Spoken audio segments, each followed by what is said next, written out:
നമ്മൾ already Argentina England മത്സരത്തിൻ്റെ ചരിത്രങ്ങൾ ഒരുപാട് പറഞ്ഞു. ഒരു 3:2 റേഷ്യോയിലാണ് ഇപ്പോൾ കാര്യങ്ങൾ പോയിക്കൊണ്ടിരിക്കുന്നത്. അപ്പോൾ നമുക്കിനി ഈ മാച്ചിൽ കൂടുതൽ അറിയാനുള്ളത് കളിക്കളത്തിൽ എന്ത് സംഭവിക്കുമെന്നുള്ളതാണ്. അപ്പോൾ രണ്ട് ടീമിൻ്റെയും മെൻറ്റാലിറ്റി ഒക്കെ നമ്മൾ കണ്ടതാണ്. എന്നാൽ പോലും സഫാൻക എന്താണ് തോന്നുന്നത്? ഒരു മാച്ച്, ഒരു നല്ലൊരു വൻപൻ മാച്ച് ഫ്രാൻസ് വേഴ്സസ് സ്പെയിൻ കഴിഞ്ഞു. നമ്മൾ കാത്തിരിക്കുന്നൊരു മാച്ച് അർജന്റീന വേഴ്സസ് ഇംഗ്ലണ്ടാണ്. എന്ന് തോന്നുന്നു. ആ മാച്ചിനേക്കാൾ കുറച്ചുകൂടി ഡ്രമാറ്റിക് ആവാനൊക്കെ ഏറ്റവും സാധ്യത ഉള്ളത് ഈ മാച്ചാണ്. കാരണം ഹൈലി ഹീറ്റഡ് പോരാട്ടമാണ്. കാരണം നമ്മൾ ഓൾറെഡി പറഞ്ഞു കഴിഞ്ഞാണ് അതിൻ്റെ ഒരു ഹിസ്റ്ററിയൊക്കെ. പിന്നെ രണ്ട് ടീമിലും ഒരു എന്താ പറയുക, കുറച്ച് ആറ്റിറ്റ്യൂഡ് ടൈപ്പ് പ്ലേയേഴ്സ് ഉള്ളതുകൊണ്ട് തന്നെ ഏത് സമയത്തും ഒരു ഒരസലൊക്കെ ഉള്ള സാധ്യതയുണ്ട്. എനിക്ക് തോന്നുന്നത് ആദ്യം ഗോളടിക്കുന്ന ടീമിന് അതൊരു സ്വാഭാവികമായിട്ടുള്ളതാണ്. ആദ്യം ഗോളടിക്കുന്ന ടീമിൻ്റെ അഡ്വാൻറ്റേജ് ഉണ്ട്. പക്ഷേ ഈ മത്സരത്തിൽ അത് കുറച്ചുകൂടി ഉണ്ടാവുമെന്നാണ് എനിക്ക് തോന്നുന്നത്. ഇപ്പോൾ ഇംഗ്ലണ്ടാണ് ആദ്യം ഗോളടിക്കുന്നതെങ്കിൽ അവർ കുറച്ചുകൂടി ലോ ബ്ലോക്കിലേക്ക് നീങ്ങാൻ സാധ്യതയുണ്ട്. വിശേഷിച്ചും ടുഹേലിൻ്റെ ഒരു തന്ത്രം അങ്ങനെയാണ്. ഇപ്പോൾ ഡിഫൻസ് മാത്രമല്ല, ഡിഫൻസിന് മുമ്പിൽ നിന്നിട്ട് ഡെക്ലാൻ റൈസും എലിയട്ട് ആൻഡേഴ്സണും നന്നായിട്ട് പണിയെടുക്കും. പിന്നീട് ഇങ്ങോട്ട് ബോൾ കടത്തി വിടാതെ അതുവഴി പിന്നീട് അവർക്ക് കൗണ്ടർ അറ്റാക്കും എളുപ്പമാവും. ഒരു ഗോളിന് മുന്നിൽ നിൽക്കുമ്പോൾ അർജൻറ്റീന എന്തായാലും അറ്റാക്കിന് ശ്രമിക്കില്ല. അത് അവർക്ക് കൂടുതൽ ഗുണകരമാവും.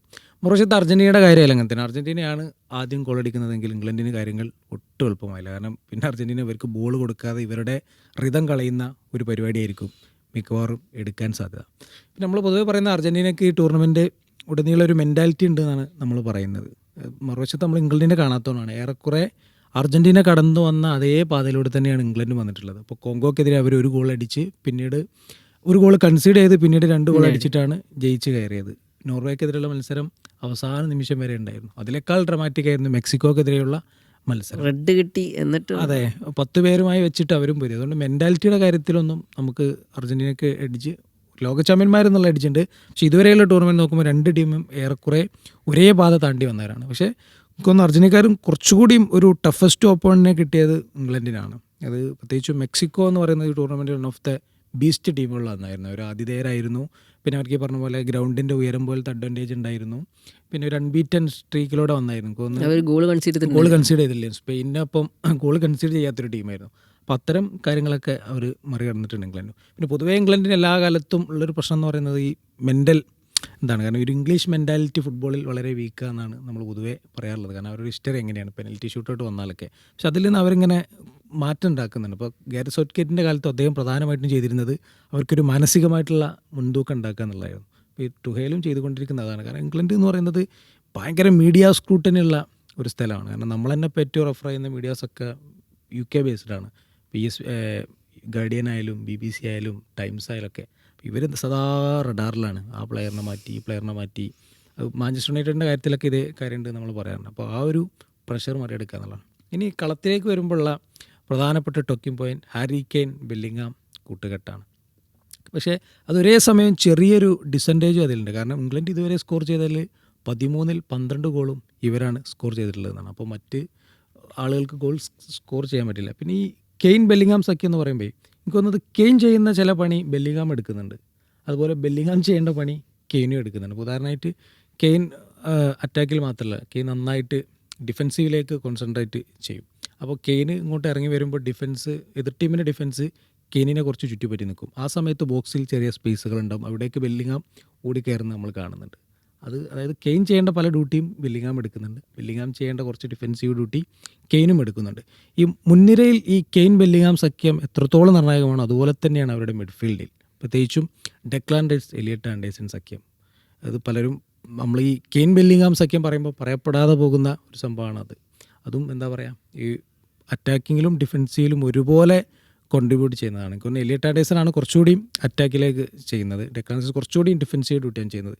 അപ്പോൾ ഡെക്ലാൻ റൈസ് കഴിഞ്ഞ മത്സരത്തിൽ ഡെക്ലാൻ റൈസ് എത്രത്തോളം നമുക്ക് എന്താ പറയുക ഇംഗ്ലണ്ടിന് നിർണായകമാണെന്ന് നമ്മൾ ആ ഡെക്ലാൻ റൈസിനെ സബ്സ്റ്റിറ്റ്യൂട്ട് ചെയ്തപ്പോഴാണ് മനസ്സിലായത്. ആ കളിയുടെ മൊമെൻറ്റം തന്നെ മാറുന്ന അവിടെയാണ്. പിന്നെ ഡെക്ലാൻ റൈസ് ഉണ്ടാകുന്ന അഡ്വാൻറ്റേജ് എന്ന് പറഞ്ഞാൽ ഒരു സെറ്റ് പീസ് മാസ്റ്ററാണ് ഡെക്ലാൻ റൈസ്. ഒരുവിധം എല്ലാത്തരം സെറ്റ് പീസുകളും അദ്ദേഹം നന്നായിട്ട് എടുക്കും. പ്രത്യേകിച്ച് കോർണർ കിക്കൊക്കെ നമ്മൾ ശ്രദ്ധിച്ചാൽ മനസ്സിലാവും. ആ ബോക്സിലേക്ക് വളഞ്ഞിറങ്ങുന്ന സെറ്റ് പീസിലാണ് എടുക്കുക. ഫ്രീ കിക്കായാലും അങ്ങനെ തന്നെയാണ്. നമ്മൾ ആഴ്സണലിലൊക്കെ പലതവണ കണ്ടിട്ടാണ്. അതെ, 2 ഫ്രീ കിക്കൊക്കെ ഒരു മത്സരത്തിൽ ലോങ് റേഞ്ച് അടിക്കുക എന്നൊക്കെ പറഞ്ഞു കഴിഞ്ഞാൽ എനിക്ക് തോന്നുന്നു കരിയറിൽ ആദ്യത്തെ. അതെ, പിന്നെ സെറ്റ് പീസിൽ തോന്നുന്നു ഇംഗ്ലണ്ടിന് നേരത്തെ ഒരു അഡ്വാൻറ്റേജ് ഉണ്ട്. കാരണം ഒന്ന് റെക്ലാനസിൻ്റെ സാന്നിധ്യമാണ്. പിന്നെ ഈ ഹാരി കെയ്ൻ ആയാലും ജൂഡ് ബെല്ലിങ്ങാം ആയാലും ബോക്സിൽ നന്നായിട്ട് ഹെഡ് ചെയ്യാൻ കെൽപ്പുള്ളവരാണ്. അപ്പോൾ കുറച്ച് പണിയെടുക്കേണ്ടി വരും അർജൻറ്റീന ഡിഫൻസിന്. ക്രിസ്ത്യൻ റൊമേറോ ആയിരിക്കും എനിക്ക് തോന്നുന്നത് ഈ ഒരു ഹൈറ്റ് അഡ്വാൻറ്റേജ് ഒക്കെ കെയ്നായാലും ബെല്ലിംഗാമിലായാലും പിടിച്ചു കെട്ടാൻ ക്രിസ്ത്യൻ റൊമേറോയൊക്കെ ഉണ്ടായിക. ക്രിസ്ത്യൻ റൊമേറോക്ക് ആയിരിക്കാൻ അറിയാത്ത ആളല്ല. ടോട്ടൻഹാമിൽ ദീർഘകാലം ഒന്നിച്ച് കളിച്ച പരിചയമുണ്ട്. പിന്നെ എനിക്ക് തോന്നുന്നത് അർജൻറ്റീനയുടെ മത്സരത്തിലേക്ക് വരുമ്പോൾ ലയണൽ മെസ്സിയെ പൂട്ടുക എന്നുള്ളത് എനിക്ക് തോന്നുന്നു ടുഹേലിന് കൃത്യമായൊരു പദ്ധതി ഉണ്ടാകും. കാരണം മെസ്സിയുടെ പ്രധാനമായിട്ടുള്ള കളി വരുന്നത് ഈ ഒരു മധ്യനിരക്കും പെനൽറ്റി ബോക്സിനും ഇടയിലുള്ളൊരു സ്പേസാണ് മെസ്സിയുടെ എന്താ പറയുക ഒരു കീ സ്പേസ്. അവിടെ സ്പേസ് കിട്ടിയാൽ പിന്നെ മെസ്സിയെ പിടിച്ചാൽ കിട്ടില്ല. അത് എങ്ങോട്ട് തിരിയുന്നോ എങ്ങോട്ട് കിടക്കുന്നോ നമുക്ക് പറയാൻ പറ്റില്ല. അപ്പോൾ ആ സ്പേസ് ഇല്ലാതാക്കാൻ ഡെക്ലാൻ റൈസിന് നന്നായിട്ട് പണിയെടുക്കേണ്ടി വരും. അവിടെ സ്പേസ് കൊടുക്കാതിരിക്കുക എന്നുള്ളത്. അങ്ങനെ കൊടുക്കാതിരുന്നാൽ തന്നെ മെസ്സിയെ പൂട്ടാൻ പറ്റും. പിന്നെ കഴിഞ്ഞ 2 മത്സരങ്ങളിലും മെസ്സിയെ കുറച്ചുകൂടി റൈറ്റ് വിങ്ങിലേക്ക് സ്കലോണി ഉപയോഗിക്കുന്നത്. കളി മാറിയത്. അപ്പോൾ അതും ഇംഗ്ലണ്ടിന് ചെറിയൊരു തട്ടാണ്. എനിക്ക് തോന്നുന്നത് നീക്കോ റൈലി ആയിരിക്കും അങ്ങനെ വരുമ്പോൾ മെസ്സിയെ പൂട്ടാണ്ടാവുക. നീക്കോ റൈലിക്ക് ഒരു ചില്ലറ ടാസ്ക് ആയിരിക്കില്ല. അദ്ദേഹത്തിൻ്റെ ഈ ഒരു എക്സ്പീരിയൻസ് വെച്ചിട്ട് അത് ഇതുവരെ നേരിട്ടതിൽ വെച്ച് ഏറ്റവും കടുത്ത പരീക്ഷണമായിരിക്കും മെസ്സിയെ പൂട്ടുക എന്നുള്ളതാണ് എനിക്ക് തോന്നുന്നത്. പക്ഷേ ഈ ലോകകപ്പിൽ ഇപ്പോൾ നോക്കുകയാണെങ്കിൽ ഇപ്പോൾ നോക്കൗട്ട് മത്സരങ്ങളിൽ പ്രത്യേകിച്ച് നോക്കുകയാണെങ്കിൽ കേപ്പ് വെർദെ ആയാലും അതേപോലെ ഈജിപ്റ്റ് ആയാലും എടുത്തിട്ടുള്ള അല്ലെങ്കിൽ സ്വിറ്റ്സർലാൻഡ് ആയാലും എടുത്തിട്ടുള്ള ഓരോരു പണി എന്ന് പറയുന്നത് എല്ലാവരും ഒരേപോലെ ചെയ്തേക്കണത് മെസ്സിയെ പൂട്ടുക എന്നുള്ളതാണ്. മെസ്സിയിലേക്കുള്ള ഇന്നും ഔട്ടും കട്ട് ചെയ്യുക, മെസ്സിക്ക് അങ്ങോട്ട് എത്താണ്ടിരിക്കുക, മെസ്സി പാസ് ചെയ്യാൻ നോക്കുമ്പോൾ അത് തടയുക എന്നുള്ളതാണ്. അപ്പോൾ അത് ക്ലിയറാണ് എന്താണ് ചെയ്യേണ്ടതെന്നുള്ളത്. ടുഷേലിന് ക്ലിയർ പ്ലാൻ ഉണ്ടായിരിക്കും. പക്ഷേ ഈ കഴിഞ്ഞ 3 ടീമുകൾക്കും പറ്റിയത് എന്താണെന്ന് വെച്ച് കഴിഞ്ഞാൽ ഒരു അവസാന നിമിഷമാകുമ്പോൾ ഈ സാധനം ഇല്ലാതായി പോവുകയാണ്. അപ്പോൾ ഈജിപ്തിനായാലും ആ ഒരു ഗോൾ കൺസീഡ് ചെയ്തപ്പോൾ പിന്നെ ആ ഇതങ്ങോട്ട് പോയി. പിന്നെ ഈ മെസ്സിയുടെ പൊസിഷൻ ചേഞ്ചും അതിൽ ഇമ്പോർട്ടൻ്റ് ആണ്. പൊസിഷൻ ചേഞ്ച് വന്നപ്പോൾ പെട്ടെന്നെല്ലാം അറിയാതായി പോയി. അപ്പോൾ അത് ഇല്ലാതിരിക്കുക എന്നുള്ളതായിരിക്കും ഈ ഒരു മാച്ചിൽ വരുമ്പോൾ ടുഷേലിന് നോക്കാനുള്ളത്. അതേപോലെ തന്നെ ഇമ്പോർട്ടൻ്റ് ആണ് മറ്റ് താരങ്ങളെയും കൂടി ഗോളുകളിൽ ഇൻക്ലൂഡ് ചെയ്യുക. അർജൻറ്റീനയ്ക്ക് ഇമ്പോർട്ടൻ്റ് ആണ് മറ്റ് താരങ്ങളിലും ഗോളുകൾ ഇൻക്ലൂഡ് ചെയ്യുക. അതായത് ഇപ്പോൾ മെസ്സി മാത്രം അടിച്ചാൽ പോരാ എന്നുള്ളത് നമ്മൾ പറയും. ഇപ്പോൾ 8 ഗോളുകളുണ്ട്, 17 ഗോളുകളാണ് അർജൻറ്റീന ഇതുവരെ സ്കോർ ചെയ്തിട്ടുള്ളത്. അതിൽ 8 ഗോളും മെസ്സി തന്നെയാണ് സ്കോർ ചെയ്തിരിക്കുന്നത്. അപ്പോൾ അതിൽ മിക്കതും ഈ എന്താ പറയുക അതായത് ഓൺ ഫീൽഡ് ഗോളുകൾ കൂടുതലും മെസ്സിയാണ് അടിച്ചിരിക്കുന്നത്. മറ്റ് ഒക്കെ കുറേ സെറ്റ് പീസുകളാണ്. അപ്പോൾ മറ്റ് താരങ്ങൾ ഇപ്പോൾ അൽവാരസ് ആണെങ്കിലും അൽമാഡയാണെങ്കിലും അതേപോലെ ലൗട്ടറോ മാർട്ടിനസ് ആണെങ്കിലും ഗോളുകൾ സ്കോർ ചെയ്യുക എന്നുള്ളത് ഉറപ്പ് വരുത്തേണ്ടത് ഈ ഒരു മത്സരത്തിൽ എനിക്ക് തോന്നുന്നു അർജൻറ്റീനയ്ക്ക് ഏറ്റവും വലിയ അതായത് സ്കലോണി ഏറ്റവും ഇമ്പോർട്ടൻ്റ് ആയിട്ട് നോക്കിക്കാണേണ്ട ഒരു വിഷയമാണ്. അൽവാരസ് കഴിഞ്ഞ മത്സരത്തിൽ ഗോൾ സ്കോർ ചെയ്തത് ഒരു അഡ്വാൻറ്റേജ് ആണ്. ആക്ച്വലി അദ്ദേഹം തിരിച്ച് ഫോമിലെത്തി എന്നുള്ളത് അല്ലെങ്കിൽ കുറച്ചും കൂടി കോൺഫിഡൻസ് കൂടി എന്നുള്ള കാര്യം മറ്റ് താരങ്ങൾക്കും വരും, അൽവാരസിനും വരും. അപ്പോൾ അൽവാരസിന് ഇട്ട് കഴിഞ്ഞാൽ അടിക്കും എന്നുള്ളത് മറ്റു താരങ്ങൾ എന്തായാലും അറിയാം. പക്ഷേ ഈ ഒരു വേൾഡ് കപ്പിൽ അൽവാരസ് ഗോൾ അടിച്ചില്ല എന്നുള്ള കുറേ ഇതുണ്ടായി, വിമർശനങ്ങളായിരുന്നു. പക്ഷേ ഒരു തകർപ്പൻ ഗോളിലൂടെ കഴിഞ്ഞ മത്സരത്തിൽ ആ കോൺഫിഡൻസ് വീണ്ടെടുക്കാൻ അദ്ദേഹത്തിന് പറ്റിയിട്ടുണ്ട്. അതേപോലെ അൽമാഡയുടെ വരവ് കഴിഞ്ഞ മത്സരത്തിൽ ഒരു ഇമ്പോർട്ടൻറ്റ് വരവായിരുന്നു. അതായത് ആ വിങ്ങിലൂടെയുള്ള മുന്നേറ്റങ്ങൾ നമുക്കറിയാം. ഈ ഇംഗ്ലണ്ടിൻ്റെ റൈറ്റ് ബാക്ക് വലിയൊരു ഇഷ്യൂ ആണ് ഈ ഒരു വേൾഡ് കപ്പിലുടനീളം. ക്വാൻസ് ഇല്ല മത്സരത്തിൽ, സസ്പെൻഡഡ് ആണ്. ജഡ് സ്പെൻസ് പക്ഷേ കഴിഞ്ഞ മത്സരത്തിൽ അത്യാവശ്യം നല്ല പ്രകടനം കാഴ്ചവെച്ചതാണ്. പക്ഷെ എന്നാലും അവിടെ ഒരു എന്താ പറയുക ഇൻകൺസിസ്റ്റൻസി നമ്മൾ ഫീൽ ചെയ്തു. റീസ് ജെയിംസ് വരുന്നുണ്ട്. റീസ് ജെയിംസ് കഴിഞ്ഞ മത്സരത്തിൽ സെക്കൻഡ് ഹാഫിൽ ഇറങ്ങി. പക്ഷെ അദ്ദേഹം ഈ മാച്ചിൽ ഫുൾ ടൈം കളിക്കുമോ എന്നുള്ളത് നമുക്ക് ഇപ്പോഴും ഉറപ്പായിട്ടുള്ള കാര്യമല്ല. കഴിഞ്ഞ മാച്ചിൽ ഡിഫെൻസീവായിട്ട് കളിച്ചിരുന്നു. റീസ് ജെയിംസ് ഉണ്ടെങ്കിൽ അതൊരു അഡ്വാൻറ്റേജ് ആണ്. അല്ലെങ്കിലും ആ റൈറ്റ് ബാക്ക് പൊസിഷനിൽ അറ്റാക്ക് ചെയ്യലായിരിക്കും എനിക്ക് തോന്നുന്നു അർജന്റീന എടുക്കാൻ സാധ്യതയുള്ളൊരു ഐഡിയ എന്ന് തോന്നുന്നു. നമ്മൾ ഈ കെയ്ന് വെല്ലിംഗാം പറയുന്ന പോലെ തന്നെ നിർണായകമാണ് സാക്കയുടെ സാന്നിധ്യം എന്നാണ് എനിക്ക് തോന്നുന്നത്. കാരണം സാക്കയുടെ വിങ്ങിലൂടെയുള്ള അറ്റാക്കിങ് തടയാൻ ഇപ്പോഴത്തെ ഒരു അർജന്റീനയുടെ ആ പൊസിഷനിൽ എനിക്ക് തോന്നുന്നത് മുള്ളീനെയോ അല്ലെങ്കിൽ ടെഗ്ലോഫിക്കോ ആയിരിക്കും ഉണ്ടായിരിക്കുക. അത് അത്ര എളുപ്പമായിരിക്കും തോന്നുന്നില്ല. സാക്ക ഭയങ്കര സ്പീഡുള്ള പ്ലെയറാണ്. വിങ്ങുകളിലൂടെ ബോക്സിലേക്ക് ഓടി കയറുന്ന ആളാണ്. ഏത് സമയം ഫൗള് പെട്ടെന്ന് വാങ്ങിയെടുക്കാൻ കഴിവുള്ള ഒരാളാണ്. ഈ എമാലിനൊക്കെ പോലെ ബോക്സിലേക്ക് തട്ടുണ്ടാക്കുന്നത്. ടൈറ്റ് സ്പേസിൽ സാക്ക ഭയങ്കര ബ്രില്യൻ്റ് ആയിട്ട് ചെയ്യും. കാരണം മെക്സിക്കോക്ക് എതിരെ മാൻഡോയ്ക്കൊക്കെ പകരം സാക്കനെ ഇറക്കിയപ്പം അതിന്റെ ശരിയായ ഉപകാരം ഒരു ഗോളിലൂടെ അവർ കണ്ടെത്തി. അസിസ്റ്റ് ബെല്ലിംഗത്തിന്റെ ഒരു ഗോൾ അസിസ്റ്റ് ചെയ്തത് സാക്കയായിരുന്നു. സാക്കയുടെ പ്രത്യേകത എന്താണെന്ന് വെച്ചാൽ സാക്ക അറ്റാക്കിലും അതേപോലെ ഡിഫൻസിലും കോൺട്രിബ്യൂട്ട് ചെയ്യും, ഈക്വലി കോൺട്രിബ്യൂട്ട് ചെയ്യും. മെഡ്വേക്ക് അങ്ങനെയല്ല. മെഡ്വേക്ക് അറ്റാക്കിൽ നല്ല നല്ല റണ്ണുകൾ നടത്തും. പക്ഷേ എൻഡ് പ്രൊഡക്റ്റ് കുറച്ച് പ്രശ്നമായി നമുക്ക് തോന്നാറുണ്ട്. പക്ഷെ ആ ഒരു എവിടെയാണോ ഒരു ബ്രേക്ക് ചെയ്യേണ്ട ഒരു കീ പാസ് നടത്താൻ അദ്ദേഹത്തിന് പറ്റാത്ത പോലെ കാഴ്ചകൾ കാണാറുണ്ട്. പക്ഷെ സാക്ക അങ്ങനെയല്ല. സാക്ക അറ്റാക്കിലും ബ്രില്യൻ്റ് ആണ്. അതേപോലെ അന്ന് കോങ്കോക്കെതിരെയുള്ള മത്സരത്തിൽ നമ്മൾ ആ ഒരു ഡിഫറൻസ് കണ്ടത് സാക്ക ഇറങ്ങിയപ്പോൾ ആ റൈറ്റ് ബാക്ക് പൊസിഷനിൽ കളിച്ചിരുന്ന താരത്തിനെ സപ്പോർട്ട് ചെയ്യാൻ സാക്കയ്ക്ക് പറ്റിയിരുന്നു എന്നുള്ളത് കണ്ടു. അതുവരെ ആ വിങ് നല്ലോണം ഭീഷണി എക്സ്പോസ്ഡ് ആവുന്ന കണ്ടിരുന്നു. പക്ഷേ സാക്ക വന്നപ്പോൾ അതിലൊരു വ്യത്യാസം കണ്ടിരുന്നു. അപ്പോൾ അത് തന്നെയാണ് സാക്കയുടെ വരവ് ഇമ്പോർട്ടൻ്റ് ആയിരിക്കും. പിന്നെ ഓപ്ഷൻസ് ഉണ്ടല്ലോ അവർക്ക്, അതൊരു വലിയ അഡ്വാൻറ്റേജ് ആണ് ഈ ഇംഗ്ലണ്ടിന്. ഇംഗ്ലണ്ടിനെ സംബന്ധിച്ചോളം. ഇപ്പോൾ ഈ പറഞ്ഞ പോലെ സാക്ക വർക്ക് ആയില്ലെങ്കിൽ ബഡ് ഒക്കെ ഉണ്ട്, അതുപോലെ അപ്പുറത്ത് ഗോർഡൻ വർക്ക് ആയില്ലെങ്കിൽ റാഷ്ഫോർഡ് ഉണ്ട്, മാറ്റി മാറ്റി ഉപയോഗിക്കും. എസെ ഉണ്ട്. എസെ ഉണ്ട്, പിന്നെ അതേപോലെ മോർഗൻ റോജേഴ്സിന്റെ ഓപ്ഷൻസ് ഭയങ്കരമാണ്. അപ്പോൾ അത് സബ്സ്റ്റിറ്റ്യൂട്ട്സ് എങ്ങനെ ടുഷേൽ ഉപയോഗിക്കും എന്നുള്ളതും ഈ ഒരു മത്സരത്തിൽ ഇമ്പോർട്ടൻ്റ് ആണ്. സബ്സ്റ്റിറ്റ്യൂട്ട്സിനെ എങ്ങനെ, അതേപോലെ തന്നെ അർജന്റീന സബ്സ്റ്റിറ്റ്യൂട്ട് ചെയ്ത് അവരുടെ ഡിഫൻസ് അല്ലെങ്കിൽ മിഡ്ഫീൽഡ് ഫ്രഷൻ അപ്പ് ചെയ്തുകൊണ്ടിരിക്കും എന്നുള്ളതും ഈ ഒരു മത്സരത്തിൽ ഇമ്പോർട്ടൻ്റ് ആയിരിക്കും എന്ന് എനിക്ക് തോന്നുന്നത്. എനിക്കൊന്ന് മിഡ്ഫീൽഡ് ബാറ്റിലായിരിക്കും കളി നിയന്ത്രിക്കുക എന്നുള്ളതാണ്. അത് എനിക്ക് ഇതുവരെയൊക്കെ അങ്ങനെ മിഡ്ഫീൽഡ് ബാറ്റിൽ ചെയ്യുന്ന ഒരു ടീം ഇതുവരെയൊക്കെ എതിരിട്ടില്ല എന്നാണ് എനിക്ക് തോന്നുന്നത്. Correct midfield ബാറ്റിലായിരിക്കും ഇതിലുണ്ടാകും. നൂറക്കെന്തേലും പറയാം. അർജന്റീനയുടെ എന്താണെന്ന് വെച്ചാൽ ഇവരുടെ ഒരു മിഡ്ഫീൽഡ്, ഇപ്പം നമ്മൾ ഇവരുടെ മിഡ്ഫീൽഡിലാണ് നമുക്ക് ഒരുപാട് പ്രതീക്ഷ ഉള്ളത്. ഇവരുടെ ഡിഫൻസ് ആണെങ്കിലും പലപ്പോഴും എക്സ്പോസ്ഡ് ആവാറുണ്ട്. അതുപോലെ തന്നെ ഇവരുടെ അറ്റാക്കിംഗ് ആണെന്നുണ്ടെങ്കിൽ മെസ്സി എന്നുള്ളൊരു ഫാക്ടർ ഒഴിച്ച് നിർത്തി കഴിഞ്ഞാൽ യൂലിയൻ ആൽവാരസും ലൗതാരോ മാർട്ടിനസും ഗോൾ സ്കോർ ചെയ്യുന്നത് കഴിഞ്ഞ സ്വിറ്റ്സർലാൻഡിനെതിരെയുള്ള മാച്ചിലാണ്. അപ്പോൾ എപ്പോഴും നമ്മൾ പലപ്പോഴും പ്രതീക്ഷ അർപ്പിക്കുന്നത് ഇവരുടെ ഒരു മിഡ്ഫീൽഡിലാണ്. ഡിപ്പോള്, മെക്കാലിസ്റ്റർ, അൽമാഡ അല്ലെങ്കിൽ പെരഡസ് വരുന്നൊരു ഡിഫൻസീവ് മിഡ്ഫീൽഡ്. പക്ഷേ കഴിഞ്ഞ മാച്ചുകളിൽ അല്ലെങ്കിൽ സ്വിറ്റ്സർലാൻഡിനെതിരെയുള്ള മാച്ചിൽ എത്രത്തോളം ഈ ഡിഫൻസ് കോൺട്രിബ്യൂട്ട് ചെയ്തിട്ടുണ്ടോ എന്ന് ചോദിച്ചു കഴിഞ്ഞാൽ എനിക്ക് തോന്നുന്നു അവരുടെ അടുത്ത് നമ്മൾ എക്സ്പെക്റ്റ് ചെയ്യുന്നൊരു കോൺട്രിബ്യൂഷൻ ഉണ്ട്. അതെനിക്ക് ആ ഒരു മിഡ്ഫീൽഡിൻ്റെ അവരുടെ സൈഡിൽ നിന്ന് കാണാൻ സാധിച്ചില്ല. പ്രത്യേകിച്ച് നമ്മൾ എടുത്തു പറയേണ്ടത് ഡിപ്പോളിൻ്റെ ഒരു പെർഫോമൻസ് പോകെ മങ്ങി വരുന്നൊരു കാഴ്ച നമ്മൾ ഈ ഒരു വേൾഡ് കപ്പിൽ കണ്ടിട്ടുണ്ട്. അപ്പോൾ ഇതെങ്ങനെ അർജൻറ്റീന അത് പരിഹരിക്കുമെന്നുള്ളതാണ് ഇനി എനിക്ക് മെയിനായിട്ട് അറിയേണ്ടത്. ലയണൽ സ്കലോണി ഇംഗ്ലണ്ടിനെതിരെ വരുമ്പം അവിടെ പെരഡസിനെ ഇറക്കോ അതോ അൽമാഡയെ കയറ്റി കളിപ്പിക്കോ എന്നുള്ളതാണ്. പെരഡസ് ഉണ്ടാവില്ലേ? പെരഡസ് ഉണ്ടാവാൻ സാധ്യതയുണ്ട്. കാരണം എന്തായാലും ഡിഫെൻസീവ്ലി ഷീൽഡ് ചെയ്യാൻ, അതായത് കഴിഞ്ഞ മത്സരങ്ങളിലൊക്കെ നമ്മൾ കണ്ടൊരു സംഭവം എന്ന് പറഞ്ഞാൽ കൗണ്ടർ അറ്റാക്കിന് നല്ല രീതിയിൽ അർജന്റീനയ്ക്ക് പണി വരുന്ന കാഴ്ച കണ്ടിരുന്നു. അപ്പോൾ ഈ ടീം നോക്കുകയാണെങ്കിൽ, ഇംഗ്ലണ്ട് ടീം നോക്കുകയാണെങ്കിൽ കൗണ്ടർ അറ്റാക്ക് ചെയ്യാൻ നല്ല കെൽപ്പുള്ള ടീമുകളാണ്. ഇപ്പോൾ എനിക്ക് തോന്നുന്നു നമ്മൾ ബയേണിലൊക്കെ കഴിഞ്ഞ് ഇറങ്ങി വന്ന് പന്തെടുത്ത് വിങ്ങുകളിലേക്ക് സപ്ലൈ ചെയ്യുന്ന പോലെ ഉള്ള സംഭവങ്ങൾ ചെയ്യാൻ സാധ്യതയുണ്ട്.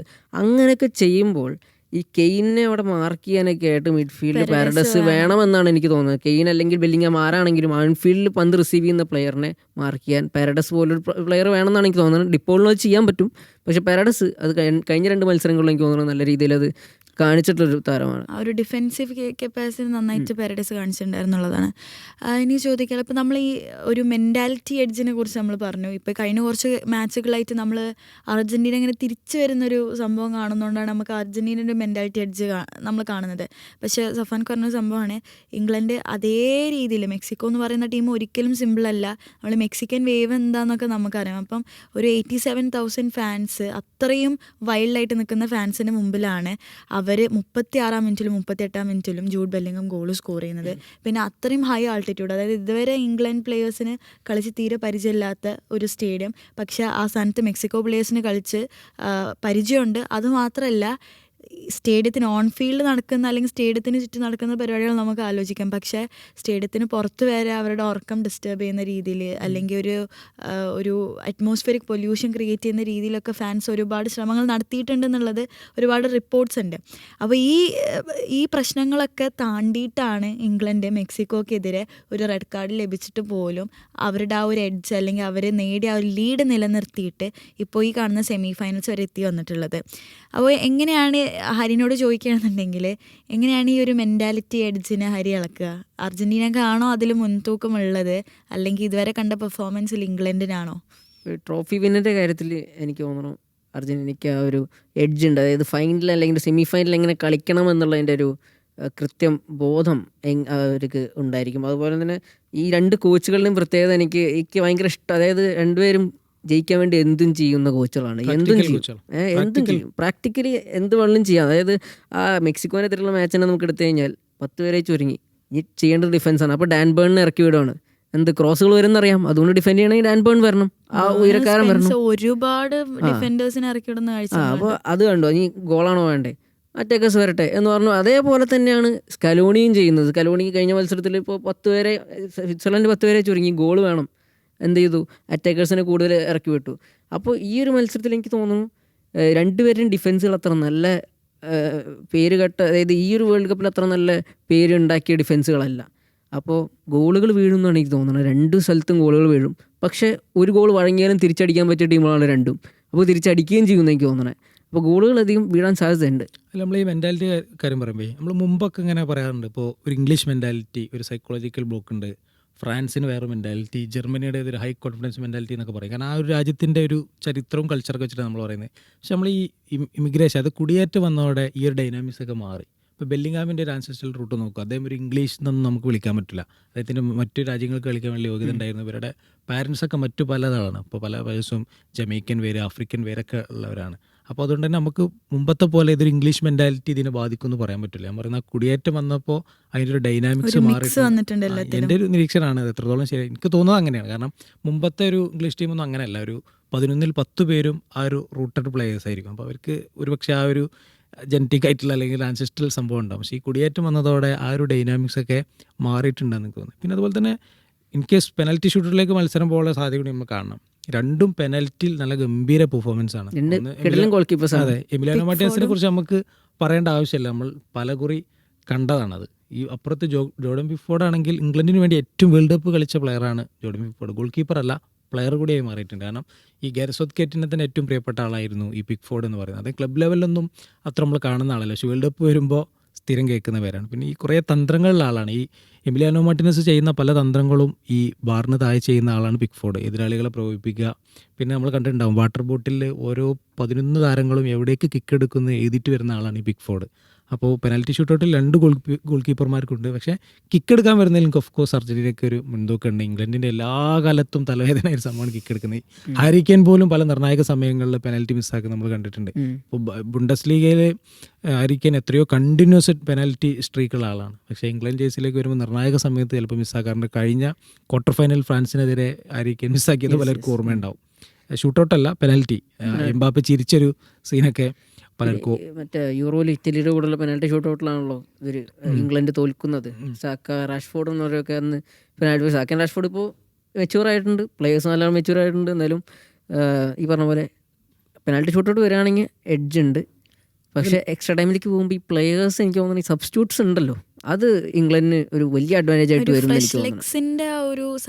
രണ്ട് ടീമും ഹെവി, അതായത് എക്സ്ട്രാ ടൈം കഴിഞ്ഞിട്ടുള്ള ഒരു മത്സരം കഴിഞ്ഞിട്ടാണ് വരുന്നത്. രണ്ട് ടീമിനും ഫിസിക്കലി കുറച്ച് ഉണ്ടാവും. ഇംഗ്ലണ്ടിന് സബ് കുറച്ചുകൂടി ബെറ്റർ ആണെന്നുള്ളത് അതാണ് ഞാൻ പറഞ്ഞത്. ആദ്യം ഗോൾ അടിക്കുന്ന ടീമിന് ഓഫ് കോഴ്സ് അത് അഡ്വാൻറ്റേജ് ഉണ്ട്. സബ്സ്റ്റിറ്റ്യൂട്ടുകളെ നിർണ്ണയിക്കുന്നതിലൊക്കെ ഇപ്പോൾ കുറച്ച് ഒരു ഗോളിന് മുന്നിലാണെങ്കിൽ ഡിഫൻസീവിലേക്ക് കൂടുതൽ ആളിറക്കാം. അപ്പോൾ അതൊക്കെ ഒരു അഡ്വാൻറ്റേജ്. പക്ഷേ ഈ വേൾഡ് കപ്പിൻ്റെ ഒരു റണ്ണ് നോക്കുകയാണെന്നുണ്ടെങ്കിൽ രണ്ട് ടീമും ആദ്യം ഗോൾ വഴങ്ങിയിട്ട് തിരിച്ചടിച്ച് വന്ന ടീമുകളാണെന്നുള്ളതാണ്.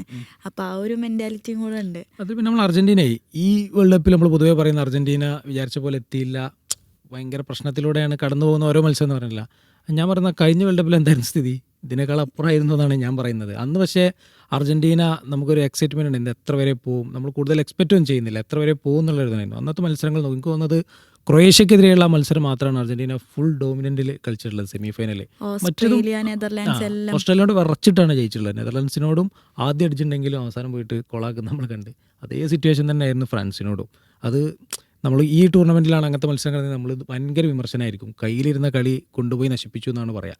ഈ സീസണിൽ തിരിച്ചാണ്, അതായത് 2 ഗോളിൽ പിന്നിൽ നിന്നിട്ടൊക്കെ തിരിച്ചടിച്ചിട്ടുണ്ട്. ഇത് നമ്മൾ നോക്കൂ, 2 ഗോളിന് മുന്നിൽ നിന്ന 2 മത്സരങ്ങൾ കൊണ്ടുപോയിട്ട് കഴിഞ്ഞ മത്സരം തോൽപ്പിച്ചിട്ടുണ്ട്. ആ പെനാൽറ്റി ഷൂട്ടൗട്ടിലാണ് രക്ഷപ്പെട്ടത്.